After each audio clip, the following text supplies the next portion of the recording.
Un gusto compartir con ustedes, soy José Buendía y esto es Blanco y Negro. El juego del calamar de Trump se llama incertidumbre para imponer su ley desde posiciones de fuerza. En la zozobra permanente para negociar, la principal interrogante para México es qué grado de incertidumbre podrá soportar Sheinbaum hasta calmar al dragón o ceder. La guillotina de los aranceles se detuvo cuando caía sobre el 80% de las exportaciones de México hacia Estados Unidos, pero solo por ahora. La presidenta Sheinbaum y Trump acordaron aplazarlo un mes para ver resultados del gobierno mexicano en migración y combate al fentanilo en la frontera con 10,000 elementos adicionales de la Guardia Nacional. Esto significa que en los hechos México acepta retomar el programa Permanecer en México para los migrantes que Trump impuso a López Obrador también con la amenaza de aranceles. Con el filo de las tarifas sobre la cabeza, México comenzará a negociar con Estados Unidos esos dos temas tras acusar el fin de semana al gobierno mexicano de tener una alianza intolerable con el crimen organizado y continuar con las deportaciones. Además, discutirán su preocupación central por el déficit comercial de su país con el nuestro, en lo que parece una apertura adelantada de la renegociación del TEMEC. Pero con el acuerdo solo se abren nuevos capítulos de ansiedad y desasosiego. El mayor reto no es enfrentar el caos de su revolución económica, sino la falta de certeza de una estrategia que hace del miedo su mensaje. Una historia que promete durar todo su gobierno. Este solo ha sido un episodio de Trump Economics, pero la saga de su agenda económica proteccionista y expansionista tiene muchos capítulos por delante. ¿Qué sigue en la serie de la zozobra de Trump? ¿Cómo afectará al Plan México? ¿Se pausará también la inversión? ¿Qué pasará con las remesas? ¿Qué precio pagarán los estados de la frontera? Empezamos en Blanco y Negro.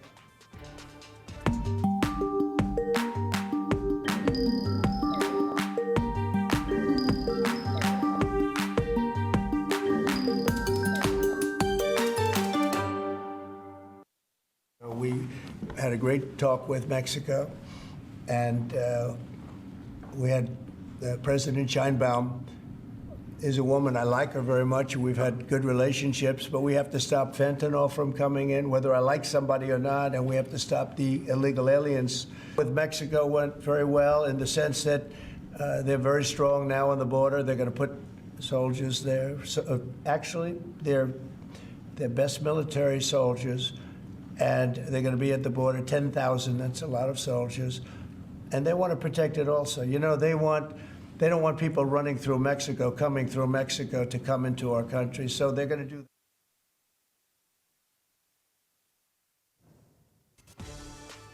Arrancamos con Blanco y Negro. Muchas gracias por estar con nosotros, como todos los martes y jueves 10:30 aquí para arrancar con nuestra discusión y nuestro análisis. Ahí tiene para agregar al inserto con el que abrimos el programa este tuit del presidente de Estados Unidos, Donald Trump, en el que confirma pues justamente eso, el acuerdo que conocimos todos el fin de semana, pero no todo lo que viene después, que sigue. Pero tenemos que comenzar con la pregunta prácticamente obligada. Después de lo que vivimos el fin de semana, Enrique, ¿un buen acuerdo? A mí me parece que hubo un avance de posponer esto un mes, pero el golpe ya está dado. El golpe a los mexicanos ya está dado. Hasta cierto punto ya mataron el Tratado de Libre Comercio, porque hay que recordarle al público que justamente el tratado era un ambiente de certeza, de saber que juntos, Canadá, Estados Unidos y México, no nos íbamos a poner aranceles. Y por eso llegaron inversiones a México, y por eso llegaron inversiones a Canadá. En ese sentido, esa certeza ya se acabó. Y me parece que eso es lo dramático, y por eso los mexicanos tenemos que pensar qué hacer ante la adversidad y qué hacer para ser un país menos vulnerable y hacer frente a este mundo de tanta incertidumbre. Pero el golpe ya está dado. O sea, independientemente del aplazo de un mes, tú insistes, está dado el golpe y el tratado estaría herido de muerte. Sí, para efectos prácticos sí. Porque, repito, este ambiente de que somos socios, estamos trabajando, entre nosotros no nos podemos dar aranceles, cuando tenemos diferencias, nos vamos a un panel. Aquí, perdón, no entiendo la diferencia entre la extorsión a un aguacatero y la extorsión que nos están haciendo a los mexicanos. Ajá. Es o me haces eso, o me mandas militares, o haces estas cosas, o te quito el comercio. Pues es una extorsión. Entonces, el TLC, para mis efectos, ya murió. Ahorita voy a meter más en eso, pero Mariana, ¿cómo ves tú? ¿Coincides con Enrique? fue un buen acuerdo porque logra un mes de plazo, logra un tiempo, pero coincides que de poco va a valer. Bueno, no, yo coincido en la primera parte. Creo que definitivamente ganar un mes y en las circunstancias en las que estamos fue muy bueno. Es un mes que se tiene que capitalizar para crear una muy buena estrategia. Hay que trabajar mucho hacia adentro de México. O sea, yo creo que esta experiencia con Trump nos dice que tenemos muchos cabos sueltos acá adentro en los cuales tenemos que trabajar. Sin embargo, creo que el tratado tiene varias dimensiones. Quizás el tratado como instrumento legal, sí, coincido. Se le dio por lo menos una buena estocada. Pero creo que el tratado va más allá del instrumento legal. O sea, el tratado a nivel implementado ya en relaciones comerciales, pues eso es algo que incluso podría vivir sin el instrumento legal. ¿Ir más allá, dice simbólico? Sí, exacto. ¿O práctico, legal? Práctico, porque el tratado como instrumento legal tiene una finalidad que yo creo que para México es mucho más relevante que para Estados Unidos y Canadá. O sea, el tenerlo escrito, yo creo que para México es mucho más relevante. Aquí lo que está escrito a veces no se cumple y lo que no está escrito, hijo, le cuesta más. Entonces creo que tiene una finalidad diferente, pero las relaciones comerciales se han establecido durante décadas y no necesariamente van a morir a pesar de que el instrumento esté lastimado o inoperante o inexistente en algún momento, ¿no? Y yo creo que eso es la oportunidad que tenemos también que vislumbrar. A mí me parece que lo primero que hay que hacer es que la interlocución y los jugadores en estas decisiones no pueden quedarse solamente en Trump, ¿no? O sea, yo creo que tenemos al Poder Legislativo, que es importantísimo. O sea, una de las principales características del gobierno americano es el gran contrapeso que es el Congreso y que está en muchas de las decisiones que Trump parece que hoy quiere no lo tomar. es tanto. Que hoy no lo es tanto, no necesariamente porque tampoco, no lo es tanto porque hay muchos republicanos, pero no necesariamente los republicanos del Congreso coinciden con los republicanos del Poder Ejecutivo. Entonces, ahí habría que ver cómo le hacemos, porque si dejamos a Trump solo y solamente nos pensamos en él, nos abocamos a él, este juego va a estar muy difícil de ganar. Hay asociaciones empresariales, hay gobernadores que pueden ser afectados por todo esto, entonces me parece que se tiene que tejer una estrategia mucho más compleja y traer a otros jugadores a la mesa. Otros jugadores, ¿sientes que algo cambió en el tablero de juego después de lo que vimos el fin de semana, Enrique, o no? No, bueno, sin duda, sin quitar méritos a la plática que habrá tenido la presidenta, pero viendo los periódicos americanos, no cabe duda que el cabildeo de las empresas norteamericanas que tienen posiciones en México, Canadá y los Estados Unidos estuvo durísimo. Fue intenso. Intenso. Los economistas en Estados Unidos también diciéndole, esto que vas a hacer es un balazo en el pie. Entonces, yo creo que las presiones al interior de los Estados Unidos fueron tan tremendas y la falta de apoyo. Estaba viendo también unas encuestas, claro, algunos dirían es CNN. Pues CNN decía que el 51% de los norteamericanos estaban en contra, el 57 creo, contra 30 y tantos a favor. Entonces, él rápidamente se dio cuenta que no. Yo quiero vincular dos ideas. Una, yo digo que para efectos prácticos esta certidumbre de TLC ya murió. Tan es así que además ya no está adelantando la fecha de la negociación. En teoría será hasta el año que entra. Pero el otro tema que quiero vincular es que la presidenta también dijo en la presentación del Plan México que seríamos la 10ª economía más grande del mundo al final de su sexenio. Así es. Eso quiere decir que estaríamos rebasando a Brasil. Eso quiere decir que tendríamos que crecer al 6% anual durante los próximos 5 años. Quiere decir que tendría que ser 6 veces más que lo que crecimos en el sexenio pasado. Creo que las dos cosas son compatibles y hacia allá yo creo que va Mariana. ¿Sabes qué hay que hacer? Hay que preparar a México como si no fuera a tener TLC, a que fuera tan atractivo, a que fuera tan seguro, a que tuviera un Estado de Derecho, a que tuviera energía, a que tuviera telecomunicaciones, que de todos querrían venir a México a invertir con o sin TLC. Entonces, las medidas para defenderte de los de afuera y para avanzar son las mismas. Hay que atacar nuestras vulnerabilidades, porque es la única manera de sostenernos en estas aguas verdaderamente tumultuosas. No, dirías, la política interior es la mejor política exterior. Pues eso dicen. Un poco como lo que decía López Obrador. Eso si decía. logramos tener una buena gobernabilidad interna y resueltos asuntos dramáticos como seguridad o crecimiento, caminaríamos y sin en cualquier desacreditar caso. lo que dice Mariana en la parte externa, pero ellos sí dicen, oye, eso que dicen que la política interior es la política exterior, pues ya es hora de hacer una buena política interior para realmente ser respetados en el mundo externo. La idea que acaba de ligar Enrique, Mariana, hoy mismo la misma presidenta Sheinbaum, en la reunión con empresarios, la ligó de igual forma. Dijo, bueno, pues ganamos un poco de tiempo, un mes, y lo que hay que hacer es aprovechar este mes para acelerar la puesta en marcha o la preparación o llevar a cabo el Plan México que presentó hace algunos días, plan sexenal para relanzar el crecimiento y, como decía, recordaba Enrique, convertir a México en la décima Economía potencia. Economía más grande. Mundial. Pues ya, décima es potencia, ¿no? Sí, claro, es potencia. Francamente, ¿cómo lo ves? Sin duda. ¿Nos sirve un mes para hacer esto, No. para acelerar? A ¿O ver, cómo es? un mes es mejor que nada, ¿no? Porque estuvimos el fin de semana a pasos de que fuera nada. Y creo que un mes siempre se agradece, aunque sí me parece que es un tiempo mínimo, ¿no? Vamos a requerir más tiempo, pero en este mes por lo menos sí podríamos tener, yo creo que, la conceptualización de un plan reforzado. Yo creo que el Plan México que ella presentó tiene que reforzarse, ¿no? Desde mi punto de vista es un plan que todavía le hace falta ver de dónde vienen los recursos, ¿no? Creo que también habría que pensar en qué políticas hay que cambiar. O sea, yo creo que esto sí nos pone en una situación en donde posiblemente la 4T sí va a tener que... O sea, ¿es una sacudida?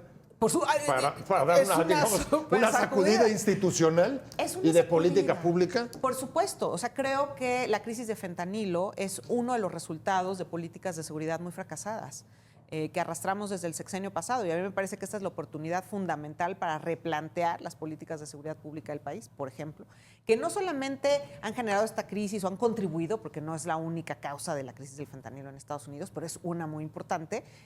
Han contribuido no solamente a eso, han contribuido a que el clima de negocios en México, a que los empresarios y distintos sectores se ven muy afectados por el crimen, con derecho de piso, con extorsión, con asaltos en carreteras, con tú sabes, una serie de cosas. Entonces, yo creo que es la oportunidad que tiene la presidenta de desmarcarse de lo que no sirvió y pensar en políticas que sí hagan efectivo la prevención y el combate al crimen. O sea, a ver, está la casa patas para arriba. Sí, Oye, y en un mes replantearse este replanteamiento como el que está pidiendo Mariana, ¿tú Sí, coincides? yo creo que Pero sí, puedes hacer el Eso es listado. viable, eso es Puedes posible. hacer el listado. Empezar con el listado. Déjame hacerte un checklist. para tratar de hacer una cuestión gráfica. Estamos en un barco, y viene una tormenta, porque esto es un tsunami, o sea, el señor Trump es un tsunami, y se nos reventó el motor. Es más, se cayó. Y estamos los mexicanos y no lo que tenemos son unos remos, ¿sí? Si nosotros como mexicanos no nos ponemos de acuerdo, porque hoy no nos ponemos de acuerdo, pues unos remarán para un lado, otros remarán para el otro, y nos va a agarrar el barquito con la ola de lado. Nos voltea y nos hundimos. Entonces, es muy importante saber en qué nos vamos a poner de acuerdo, porque eso de que vamos a avanzar más rápido, pues depende. Hay unos que quieren avanzar más rápido para seguir destruyendo las instituciones, para poner o gráfico, para seguirle haciendo hoyo al barquito. No, espérame. Ahorita se necesita una tregua. Yo sugeriría a la presidenta y a su gobierno una tregua. Una tregua, por ejemplo, en la parte del Poder Judicial, que de por sí sabemos todos que no viene al caso, pero para no discutir, para unirnos, tenemos que dejar a algunos de sentirnos atacados. No podemos seguir viendo cómo le están poniendo un hoyo al barquito, unos están robando los remos, otro ya se llevó los salvavidas. Espérame. ¿No has visto cómo está el tsunami? Nos tenemos que poner de acuerdo los mexicanos. O sea, y de entrada una tregua. Principal debilidad interna, Sí. la discordia de la República. Absolutamente. ¿Cómo va a haber un diálogo y una unidad alrededor de qué si estamos todo el día en la polarización y el ataque? Entonces, perdóname, es emergencia. Y por eso yo creo que Trump para México es una gran oportunidad. Es una gran oportunidad de obligarnos a una conversación que si no tuviéramos este escenario, no habría condiciones para tener esta conversación. Hay que tomarla. Pero si no la tomamos, el barquito se hunde. Y ¿Cómo vamos todos del coincides? barco. Es una oportunidad en términos de forzar una conversación entre todas las partes confrontadas en la discordia de la República. Yo coincido plenamente. Me parece que no aprovechar la oportunidad que está generando esta crisis sería un gravísimo desperdicio. Tenemos la mejor oportunidad, el mejor pretexto para jalar hacia esas conversaciones. Creo que eso implicaría, además, una oportunidad, no sé si llamarle personal o profesional para nuestra presidenta, porque ella podría ser ese liderazgo que haga ese llamado y entonces tendría un rol muy importante, que podría ser histórico en el país. Y siguiendo la conversación, porque pues yo trato a veces de poner algunos artículos más o menos moderados y tratando de hablar, y la gente me dice, no, ¿cómo? Pues si nos están destruyendo el Poder Judicial, si nos están atacando, nos están destruyendo el Infonavit, o sea, también el agravio de muchos mexicanos, a que los invites a conversar, dicen, así no. Entonces digo, pues si ya están, hay que oír, si te están diciendo que así no. Bueno, es que, pues si como no, sí. es que si no, en ese punto nadie. Escúchame, tengo que ir un corte rapidísimo, pero regresamos, estamos en blanco y negro y cuando regresemos vamos a entrarle a uno de los puntos que más importan a Trump. Trump puede también ganar con este mes y es tratar de sacar más ventajas respecto de lo que ya ha obtenido el fin de semana. Y es el déficit comercial. No es gratuito que en la mesa de negociación en este mes no se van a sentar ni el de salud ni el de migración de Estados Unidos. Se va a sentar el secretario de Estado, el de comercio y el del Tesoro. Pero no le adelanto más, regresamos y nos metemos al tema. Y ahí está uno de los datos en el que más ha insistido Trump, además de la migración y el fentanilo, y dice, dejar de subsidiar a otros países por el déficit comercial que hay de muchos países, China, México, la Unión Europea, con Estados Unidos. En México el déficit más o menos, o con México, es más o menos de unos 157.200 millones. Este es el fondo del problema. Eso ha desaparecido con las respuestas en migración y fentanilo. O vamos, como dice Enrique, a una renegociación anticipada en otra lógica económica de la que prevaleció de 94 acá con las dos versiones del TLC y el TEMEC. ¿A dónde va esto, Enrique? ¿Vamos a renegociar? Primero es cierto que vivimos en un mundo con paradigmas diferentes. ¿Qué quiere decir eso? Con visiones diferentes del mundo. En los 80, porque viene desde los 80, con Reagan, con Thatcher, con el Papa, el paradigma, los valores eran democracia, libre empresa y libre mercado. Y perdón, con esa visión... Y derechos humanos, que por cierto, hoy se salió. Y tienes razón, y derechos humanos. Con eso, 400 millones de chinos salieron de la pobreza y yo creo que hemos tenido de las décadas de los años de más crecimiento. Ahora no es así. Democracia, algunos dirían, pero sobre todo la visión de los americanos es libre comercio para nada. Proteccionismo. Y ellos ven al comercio y a las tarifas como una manera de sacar sus temas hacia adelante. Creo que económicamente están equivocados, porque recordábamos en la mesa que en los 30, sacaron unas leyes también en Estados Unidos, justamente para evitar este tema de los superávits, y es una de las razones que causó la Gran Depresión y que provocó en este caso, la Segunda Guerra Mundial. Entonces, está equivocado en esa parte, porque ¿a quién le favorece el que haya comercio con los Estados Unidos y que sean deficitarios? Pues a los americanos. Ellos pueden ir a Walmart y comprar cosas hechas en China, en México, en Canadá, a precios más bajos que lo harían si lo produjeran los americanos. Pero, en fin, no discutamos para efectos del presidente Trump, eso no lo vamos a convencer. Ese no va a ser tema, va a ser el punto. Y ellos, si quieren mejorar su balanza, pues no es cerrando ni poniendo aranceles, sino siendo más competitivos. Pero, en fin, esa es una nueva visión del mundo que tenemos que entender y con esa nos estamos enfrentando. Es curioso, muchos habrían pensado, los aranceles son el instrumento para empujar cambios en migración y en fentanilo. Sin embargo, Mariana, ya es llamativo que a pesar de eso, Trump desde el anuncio de los aranceles dijo, hay un desbalance comercial y lo quiero corregir. Les estamos pagando y ustedes deben de pagar. Ellos ven, digamos, el acceso a los mercados y al suyo como un privilegio y por ese privilegio quieren cobrar. ¿Eso es lo que viene en una renegociación anticipada o no? Bueno, son argumentos bastante incompletos, ¿no? Por eso son argumentos que no sé si van a ser, los vamos a lograr mover de ahí, ¿no? Porque, a ver, Estados Unidos ha sido un gran beneficiario del Tratado de Libre Comercio. Con México y con Canadá fue sustituyendo muchas de las de lo que le compraba a China, por ejemplo, ¿no? Entonces, ha sido muy funcional el tratado, no solamente para cuestiones económicas, sino también de geopolítica, que yo creo que no deberían dejar de valorarse, ¿no? Creo que también quedarte con los indicadores de exportaciones e importaciones, pues no me parece que sea un indicador ni de bienestar, ni de valor agregado, ni de rentabilidad. Es muy simple. Es muy simple, es algo en medio, ¿no? No me parece que debe ser un fin, sinceramente. Pero yo insisto en que a pesar de esta narrativa del presidente Trump, no podemos dejar de ver el comunicado de la Casa Blanca. O sea, el comunicado de la Casa Blanca no toca el tema comercial. O sea, está enfocado completamente al tema de seguridad de la frontera a partir de los problemas de la migración y muy en especial del fentanilo. Y muy en especial hay un disgusto tú crees que sí realmente es más importante combate a fentanilo, inmigración, contener la migración, que el tema de los aranceles solamente como un instrumento de chantaje, como dijo hace Yo un sí momento creo que es Enrique. un instrumento. Básicamente. Y me parece que la manera de negociar ha sido una demostración de poder. O sea, yo creo que el presidente Trump quiere recordar quién es poderoso, quién quiere llevar el liderazgo en estos temas. Nos está recordando que, a ver, tus exportaciones, a ver, te compro el 80% de tus exportaciones y sinceramente creo que dependes mucho de mí, ¿no? Canadá por ahí anda 70%, ¿no? Entonces, los dos países dependemos tremendamente de Estados Unidos. Sin embargo, Estados Unidos depende mucho menos de Canadá y de México, ¿no? Sí, creo que la proporción es abismal, 24, 25% versus casi 80% nosotros. Ahora, Exactamente. viendo, Entonces, eso pasa en general en Estados Unidos, pero también es verdad que en algunos estados, como el 40% de las exportaciones de Texas, van a dar a México.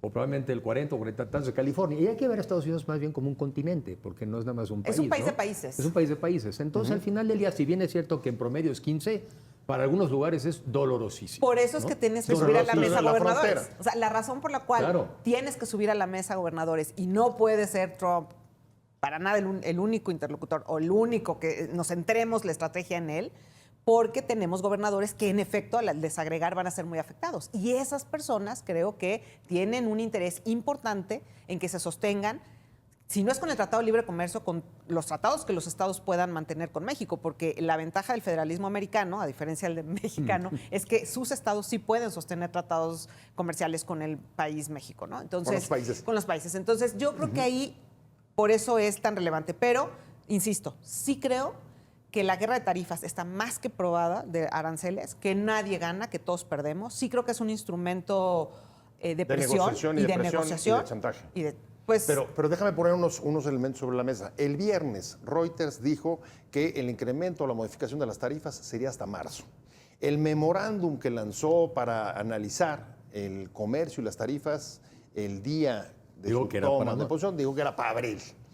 Todo el mundo esperaba que fuera para abril o para marzo. Me recuerda una canción, una viejísima Sí, canción de para abril o sí. para mayo. No, el tema es, a ver, y esto ha hecho pensar justamente por el comunicado de la Casa Blanca que es migración y fentanilo. Pero, ¿tú lo crees, Enrique? ¿Tú crees que detrás de eso es que todo se reduce a eso? No, ¿O si es un tema de aranceles y los aranceles No. se van a revisar y van tarde o temprano a venir en marzo o en abril? O sea, a ver, primero, el comercio hoy en día para ellos es un arma de negociación para avanzar los temas que para ellos son relevantes.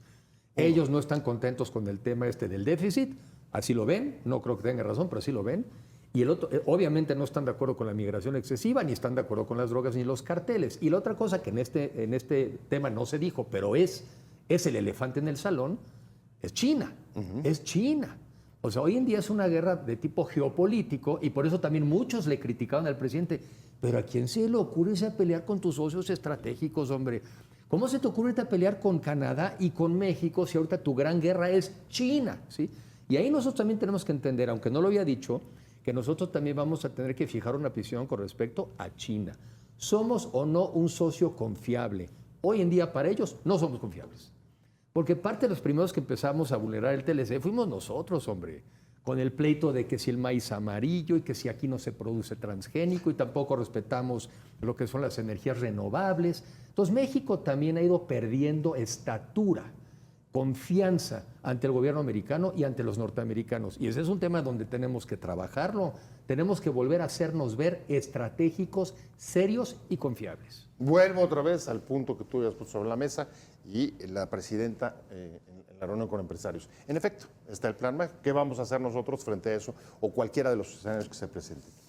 Tuvimos una importante afluencia de inversión extranjera el año pasado y se proyectaba también un buen caudal para el 25. ¿Qué impacto crees que vaya a tener, digamos, la incertidumbre de Trump respecto de la inversión y respecto del crecimiento? Pepe, nos ha llovido sobre mojado. Y yo sí quisiera aclarar algo. O sea, inversiones nuevas, pues sabemos los datos, no ha habido realmente crecimiento de inversiones nuevas. O sea, empresas y negocios ya instalados en México son los que han aumentado sus inversiones y eso me da mucho gusto. Pero no hemos sido capaces de atraer inversiones nuevas y eso está en el registro de inversiones, ¿no? Entonces, si hubiera esa gran proyección de traer inversiones nuevas, me parece, no sé de dónde haya salido, porque creo que ahí sí está un poquito alegre la estimación. ¿Te refieres al Plan México?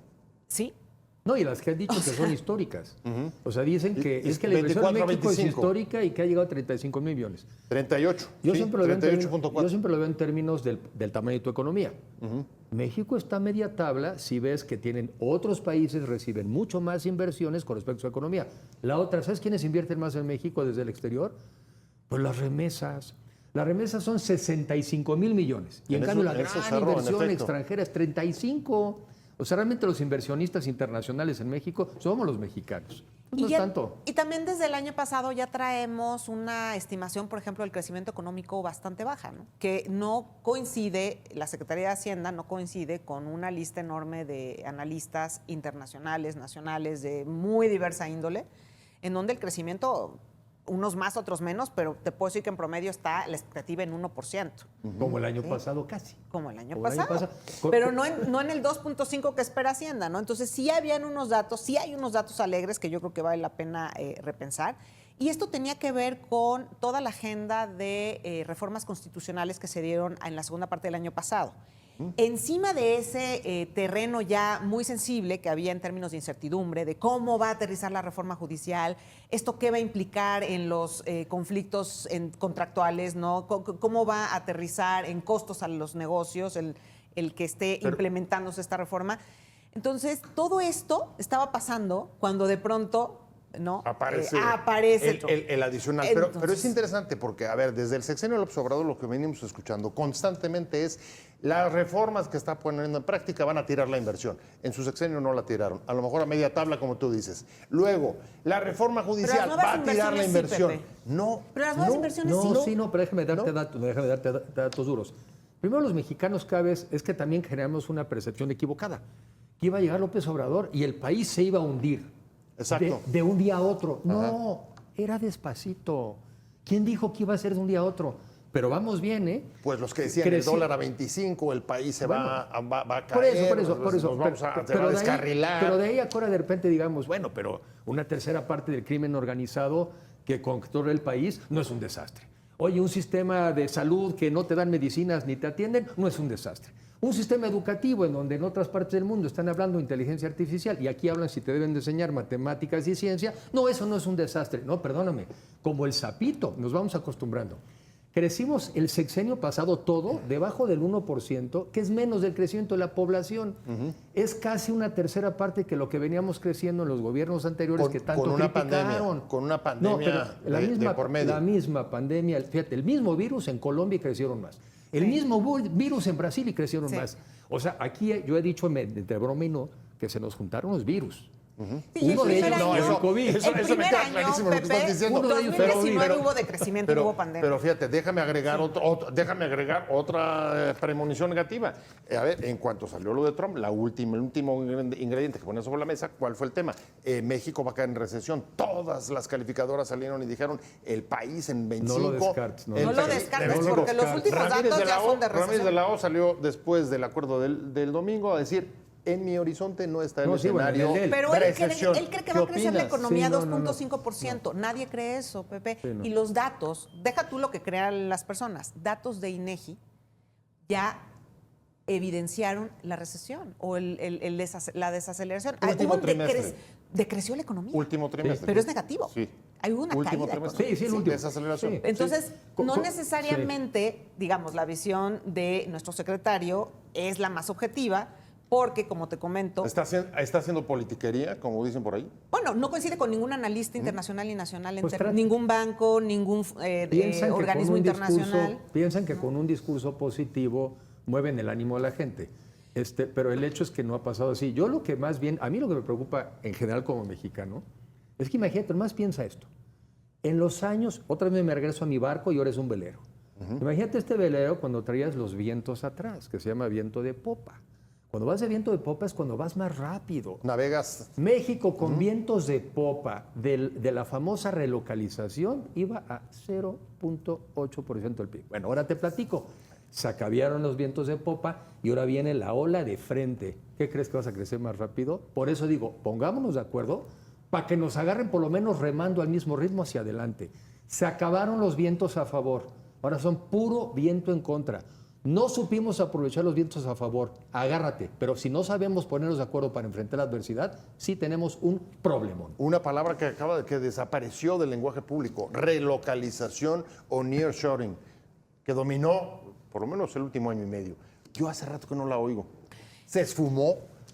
Eso sería, digamos, un cierto conocimiento popular. ¿Qué opinas? A mí me parece que sí se esfumó y creo que tiene que ver con la serie de eventos que hemos visto en los últimos meses. Como comenté, la agenda de reformas constitucionales fue un primer golpe. Un freno totalmente a esa posibilidad. Y eso lo hemos visto en los datos de nuevas inversiones.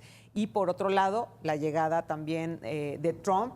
Desde su campaña empezamos a escuchar esto. No nos hagamos tampoco los sorprendidos porque, digamos, desde la campaña se anunciaron muchas de estas medidas. Y creo que en adelante, o sea, para no sentirnos sorprendidos, tenemos que ir un paso adelante. Sí tenemos que asumir que el tratado, como instrumento legal, pues no está funcionando. Posiblemente está en coma y no sabemos si va a vivir y es probable que muera. Entonces, ¿cuál va a ser el México ante esa realidad? De la que hemos dependido y de la que nos hemos colgado y de la que nos hemos ido...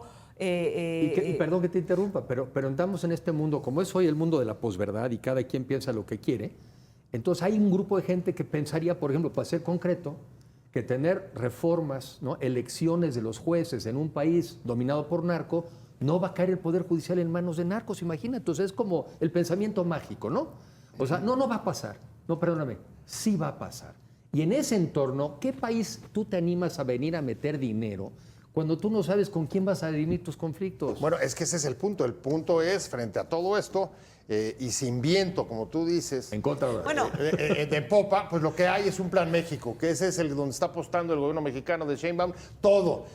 Y la aspiración son 270 mil millones de dólares a lo largo del sexenio. Me voy un corte y regresamos a rematar el programa en el último bloque con esto, el plan México en la nueva geopolítica mundial, porque no hemos sido los únicos afectados. Ahí está, por supuesto, también Canadá y, por supuesto, China, que también le aplicó aranceles y ha respondido de una manera distinta. Y ya veremos ahora de regreso. Estamos de regreso en blanco y negro. La guerra comercial que se cierne no ha desaparecido. Tenemos un mes de plazo con el acuerdo que logró la presidenta Sheinbaum.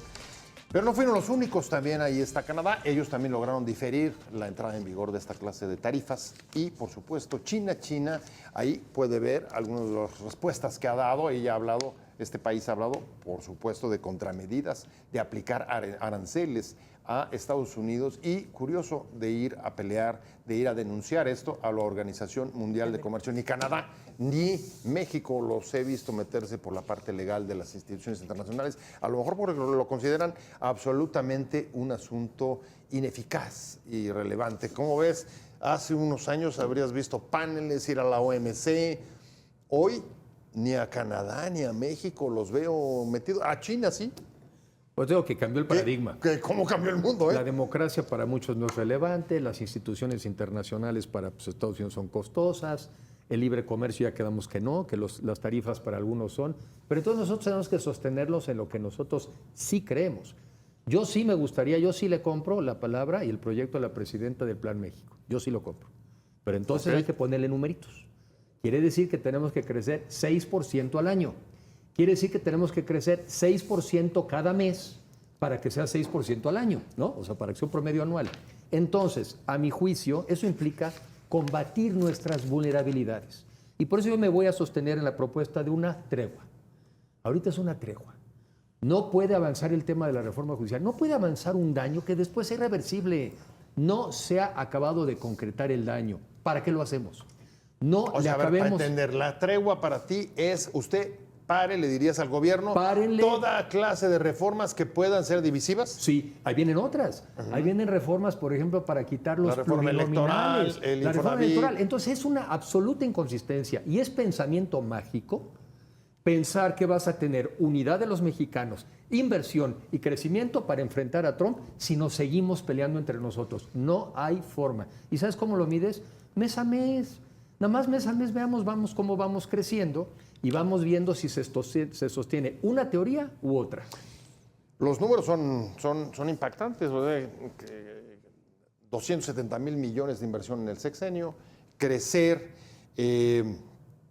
más de 5%, eso es lo que está ofreciendo la presidenta a lo largo de los 6 años, pero además crear empleo, 1.5 millones de empleos en manufacturas especializadas, romper el ciclo de ser maquiladores para convertirnos en generadores de empleos de calidad y con innovación, etcétera, y además 30 mil millones ofrece de incentivos fiscales de pesos para que las empresas mexicanas innovadoras puedan ponerse a chambear y ser más competitivas. ¿Cómo ves tú? ¿Esa es la prioridad o tendrías que reprogramar la agenda de prioridades como está sugiriendo?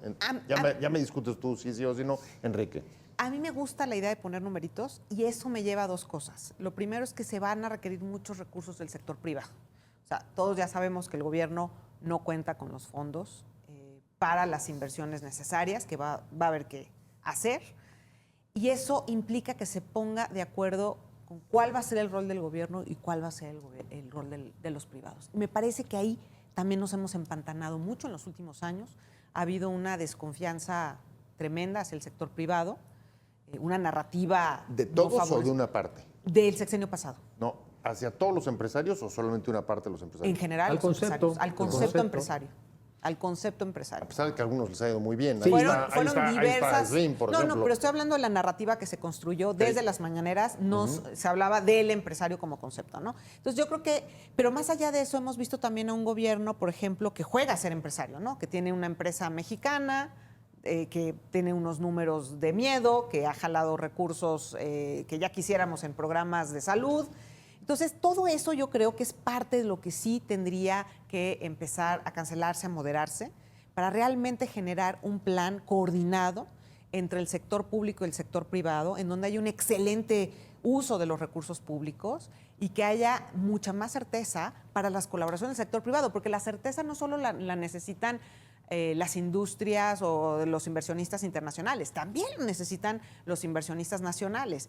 Y esto justo del Poder Judicial, pues imagínate, es como, órale, vente a invertir conmigo, nada más que yo ya no voy a tener un contrapeso en el Poder Judicial, ¿no? Y vas a depender de mí. Y vas a depender de mí. Y vas a depender de mí. Y yo voy a tener la última palabra sobre tus inversiones. Ahora, déjame Entonces, decirles, a ver, este lenguaje, esta narrativa que señala Mariana, pues a ver, yo creo que hay un giro en el gobierno de Sheinbaum. A Sheinbaum lo veo mucho más alejada de esa clase de ataques que lo que fue López Obrador. Y una prueba de ello es hoy, por ejemplo, la reunión que tiene con los empresarios de Palacio Nacional. Era impresionante, estaba llenísimo. No, eso sin duda, Mira, pero de la repente reforma ha avanzado, empecé Pepe. a escuchar, vino para acá, entrevistas hasta de Claudio X. Pero, ¿cómo le vamos a hacer sin La corte? Porta, que estaba como desaparecido ya durante todo el sexenio de López Obrador. No, eso está muy bien. Es tan cierto que los empresarios han vivido de esta manera los sexenios de la 4T. A ver, Enrique. está muy bien. Por eso yo digo, yo le compro, porque yo sí algo he dicho es eso, Ajá. que México puede y debe ser una de las principales economías y un país desarrollado. Entonces yo le compro.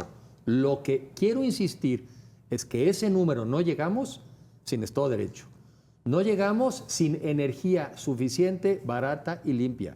No llegamos sin una infraestructura de calidad, carreteras, puertos, Sin aeropuertos. seguridad pública. No llegamos sin seguridad y no llegamos sin talento. y sin salud y Entonces, un educación. poco lo que dice Mariana hace rato es, yo creo que esta realidad es hoy en día tan dramática que verdaderamente los mexicanos, ¿cómo le haríamos para no ponernos de acuerdo y enfrentarla? A ver, ahí hay una cosa que no me cuaja con los tiempos. Estado de Derecho, lo vamos construyendo hace 3 décadas o más, Sí. digo, casi desde la independencia. Energía y una serie de variables que al mismo tiempo quieren medirle a 6% mensual.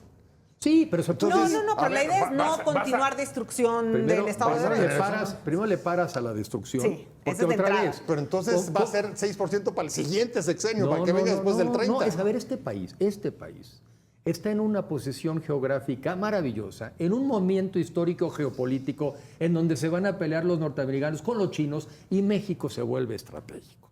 Entonces, si hiciéramos las cosas bien y menos ideológicas, pues nosotros la bronca ahorita, como algún presidente en el pasado dijo, tendríamos que andar pensando en cómo administrar la abundancia. Y no estamos ahí. O sea, en este mes justo tenemos que descifrar estas políticas públicas que tenemos que mejorar y fortalecer para precisamente enfrentar la corriente, como decía Enrique, y más bien convertir esto en una oportunidad. Y ese es un trabajo interno que tenemos que hacer acá, que no depende de Trump. O sea, Trump está dando las señales de cómo va esa corriente. Cómo Las externas. Las externas, pero las internas las tenemos que ver nosotros. Y ahí sí creo que esa posibilidad de unión sí va a depender de que haya una cierta moderación en la agenda que hubo destructiva y que si bien no es una agenda quizás de Claudia, ella la permitió en los primeros meses de su gobierno y tendría que hacer algo para moderar eso. Y generar la confianza ahora necesaria. digo una cosa, parte del argumento que ponen sobre la mesa es, estamos frente a un asunto, el comercio y la integración con Estados Unidos es un asunto estructural que va a permanecer simplemente por un asunto geográfico y por la conformación de bloques, por ejemplo, el de Norteamérica respecto a la geopolítica mundial. ¿O cómo es eso? No, ahí te va la parte negativa. Yo creo que Trump en su interior piensa que es posible que las inversiones que hoy llegan a Canadá y a México se quedarían en los Estados Unidos. En su cabeza él piensa que eso es posible. Y que no solo es posible. Pero las invita. Y no solamente, es deseable. Entonces, por eso él hace dos cosas. Por un lado, ahuyento, quito la certidumbre de que vayan a invertir afuera y por otro lado voy a dar incentivos para que vengan a los Estados Unidos. Yo creo que eso no es sostenible, pero no importa, lo van a hacer. Yo he llegado a la convicción de que la racionalidad económica siempre va abajo de la ideología y de los prejuicios. Entonces, no importa, él lo va a hacer, lo va a hacer. Nuestro reto es qué vamos a hacer nosotros, no él, ¿sí? Nosotros. Y nosotros lo que tenemos es que hacer lo correcto, con Trump o sin Trump, con TLC o sin TLC, es lo mismo.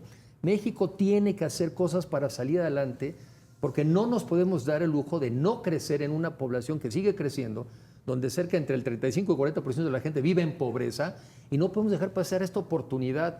Este país, si no dramáticamente se está deshaciendo, sí se está deshaciendo despacito, ¿eh? Bueno, ahí están las mismas remesas, ¿no? O sea, estamos viviendo de las remesas, una de las principales fuentes de recursos de este país, 60,000 millones, mucho más decían que la inversión, incluso la programada en el mejor de los casos, Casi para el dos Plan veces. México. Las remesas casi dos veces Casi que dos la veces, tan así es. cacareada inversión extranjera. ¿No Casi ves, dos veces. no ves entonces que llegue? ¿Crees que Trump acabe logrando que acaten el designio de o pagan aranceles o véngase la producción para acá? Porque es lo que le está diciendo. Yo creo que O pagan o vénganse a producir conmigo. lo más importante que nos está diciendo Trump, y de hecho tiene diversos argumentos, tiene los argumentos comerciales, del déficit, pero también tenemos los argumentos de la seguridad de la frontera y los migrantes y el fentanilo. De pronto, ¿sabes cómo me siento? Usando una metáfora también, ahora que estamos usando metáforas, casi como, pues como este novio que de pronto te dice, híjole, es que vives muy lejos, ¿no? Es que yo tengo que estudiar mucho, ¿no? Es que, ¿no? Así como estos novios de la prepa, ¿no? No eres tú, no, Sí, no soy sí, yo, no eres sí. tú, soy yo. Sí, ya así como con demasiados El pretextos. problema ¿no? es mío, yo creo no que te sientas mal. sí estamos recibiendo una retroalimentación, ¿no? Creo que si todo lo ponemos en un común denominador, lo que está diciendo Trump es, ya no nos está conviniendo México. O sea, así es como se siente. Y eso yo creo que sí es algo que nos mueve bastante, nos preocupa, y entonces viene la reflexión de qué hacer para sí ser un destino atractivo. Por ejemplo, Y no solo depender de Estados Unidos, sino para A ver. ser un destino atractivo de clase mundial, como se dice ese término. lo que está sobre la mesa, hecho en México a partir del 3 de marzo. Sí, pero bien hecho. ¿Eh? Pero Pero bien es por hecho. ahí, es Pero- por ahí. pero otra vez, Sustituir pero- sustituir sí, pero otra vez, importaciones. hecho en México, Sí, con hecho en energía, México. hecho en México con energía cara, es caro y mal hecho. Hecho en México sin infraestructura de calidad, lo vamos a pagar caro. O sea, yo estoy a favor de la sustitución de importaciones, pero con lógica, con eficiencia. Tenemos que ser competitivos. Competitivos. Si no, ya nos pasó hace muchos años, hace más de 60, o por ahí, donde por querer hacer cosas nuestras, pues acabamos pagando Y por protegiendo productos sectores. malos y caros. El Esa ya modelo de vivimos. sustitución de importaciones. Pues sí, Ahora, sí. ¿No? Hay que reflexionar sobre lo que sí salió bien y lo que no salió bien. Hay cosas que salieron bien, hay cosas que no salieron bien. No nos salieron bien los proteccionismos, no nos salieron bien, Pepe. Sí nos salió bien el tratado, pero nos fallaron, si tú quieres, instituciones, el famoso Estado de Derecho, O abrirnos más. toda la parte de generar una verdadera reforma a la seguridad social y que los mexicanos se sintieran más incluidos todos y no solamente fueran los beneficios para algunos, ¿verdad? Entonces, pensemos en todas esas instituciones que no tuvimos, Oye, que necesitamos, y entonces hagamos de verdad la reflexión a fondo, porque si nos están diciendo, ya no me estás conviniendo. Un momento muy complicado, cambio en el mundo, cisma por Trump y en México el poder más fuerte que hayamos visto en décadas. Poder en el es un gobierno. decir, eso es vanidad. Bueno, yo digo, si tienes la presidencia, el Congreso. Poder bla, bla, es bla. poder, bajar Ajá. el número de pobres en México es poder. Poder es quitar al crimen organizado de las calles, eso sería poder. Poder es tener un sistema de salud y de educación competitivo. Eso es poder. Oye, poder meter a la gente a la cárcel y poderlo censurar, eso es vanidad. Entonces queremos un gobierno poderoso en el sentido de que sea capaz de transformar para bien nuestro país. Visto así, hoy tenemos un gobierno muy débil, muy débil. Por lo pronto, en las encuestas, 80% a Claudia. Y creo que no recogen todavía lo que pasó el fin de semana. Sí, en un descuido ¿Qué ya no espera? va a caber en la gráfica, ¿no? Exacto, va a salir. Ya me voy. No, hay que Les decirlo, a- hizo su parte. Hay Les que agradezco reconocérselo, mucho. hizo su parte. Se me fue el tiempo. Muchas gracias, Enrique de la Madrid. Muchísimas gracias por haber estado. Te lo aprecio mucho. Como siempre, Mariana Campos, un placer verte. Pero sobre todo, gracias a usted por haber estado con nosotros en Blanco y Negro. Nos vemos como todos los martes y jueves, 22:30 de la noche. Y mientras tanto, tengo una buena semana. Páselo bien. Soy José Buendía. Hasta luego. Adiós.